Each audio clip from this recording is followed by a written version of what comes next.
agreeableness, etc., which is unique to itself, is what we are calling feeling the objective realm, and this is not shared by other mental activities. D. Conceptualization. The nature of conceptualization is that of grasping images of objects, and its activity is that of displaying and producing various names and words. When distinct characteristics, green, etc., of the object are established, then various names and words are produced accordingly. E. Volition. The nature of volition is that of making the mind work, and its activity is that of bending the mind toward good, etc. When it grasps the characteristics of an object as causes of good, etc., it urges the mind to create good, etc. These 5 mental activities are categorized as being universal activities and are therefore definitely associated with the store consciousness. The characteristic of universality will be explained later at length.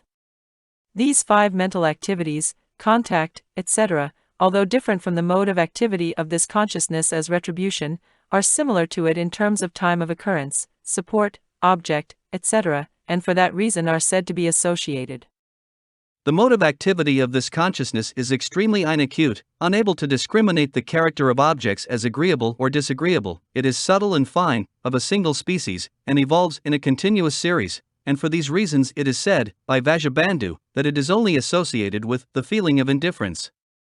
The feeling associated with this consciousness is retribution only, because it evolves in accordance with karma projected from a previous existence, does not depend on present conditions, and evolves due to the power of good and bad action, so there is only the feeling of indifference. The 2 feelings of pain and pleasure are born as a result of retribution but are not themselves retribution, because they depend on present conditions and thus are not associated with this consciousness. Since this consciousness is constant and always the same, sentient beings always grasp it as an inner self. If it were associated with the 2 feelings of pleasure and pain and thus changed, how could it be grasped as the changeless self? Therefore it is only associated with the feeling of indifference. But if this is so, how can this consciousness be retribution for karma? Since it is admitted that good action can arouse feelings of indifference, bad action must be able to also. The feeling of indifference is not opposed to the classes of pain and pleasure, just as the indeterminate occurs along with good and bad. Why is this consciousness not associated with mental activities with special objects, such as desire, etc.? Because these activities and this consciousness are opposed to each other. Desire arises from hope for something enjoyable, but this consciousness is unconcerned and hopes for nothing.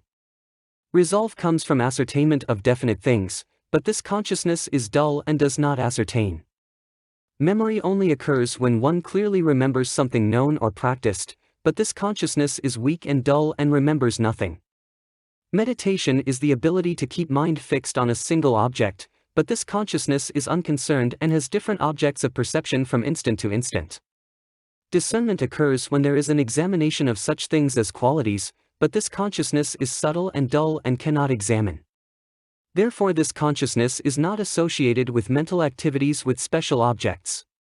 Being nothing but retribution, it is not associated with such things as good, defilement, etc. As for the 4 indeterminate dharmas, such as shame, etc., these are intermittent and decidedly not retribution.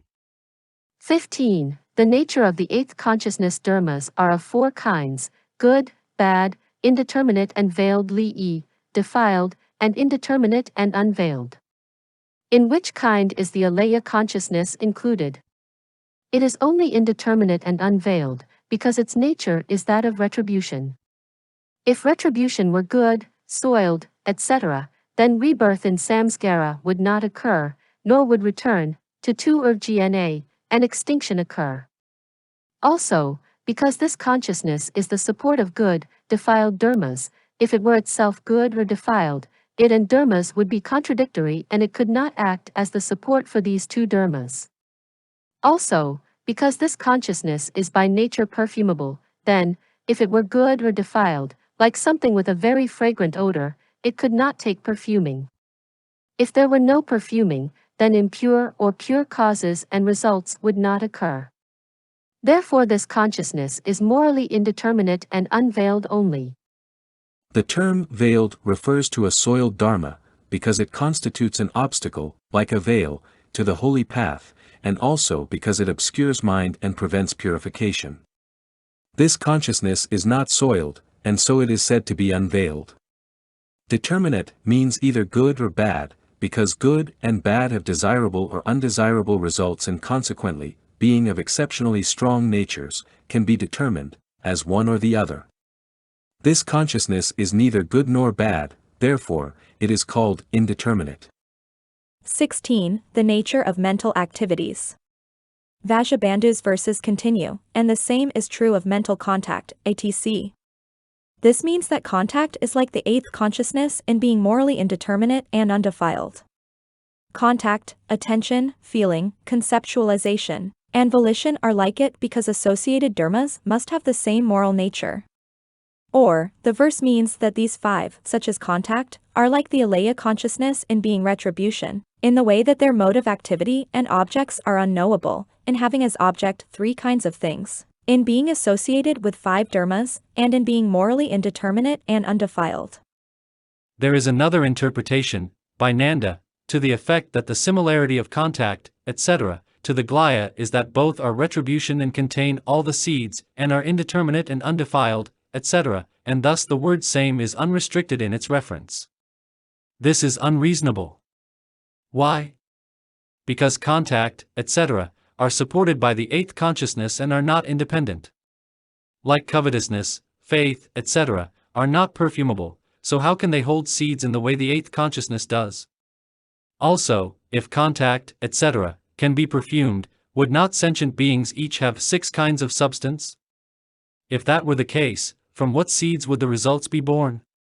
Reason cannot allow that results can come from 6 different seeds, because we never see a sprout born from 6 different seeds.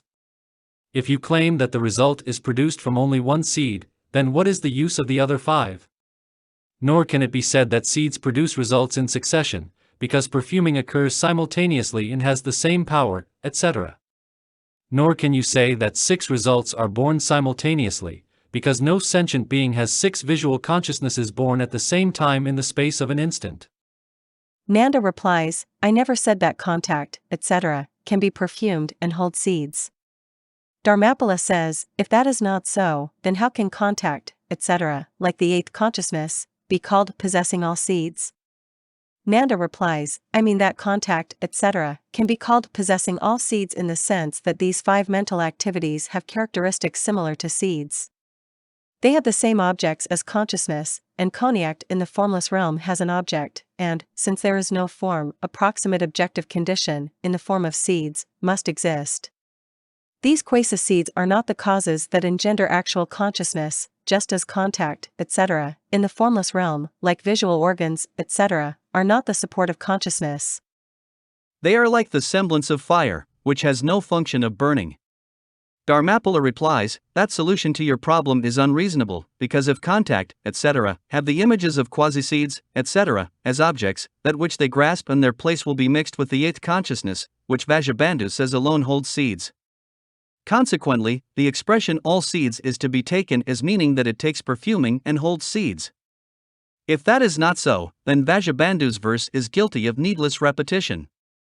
Also, Nanda's statement, that the words the same are not restrictive and lead to a mixture of functions, is not proved. The 5 mental activities, such as contact, are incapable of discrimination, and what is more, contact, etc., would end up being associated activities of the same contact, etc. Consequently, we know that the expression the same means in the appropriate cases, not in all cases. 17. Evolving like a flowing stream. Is the alaya consciousness constant or discontinuous? It is neither constant nor discontinuous, because it always evolves. Always means that from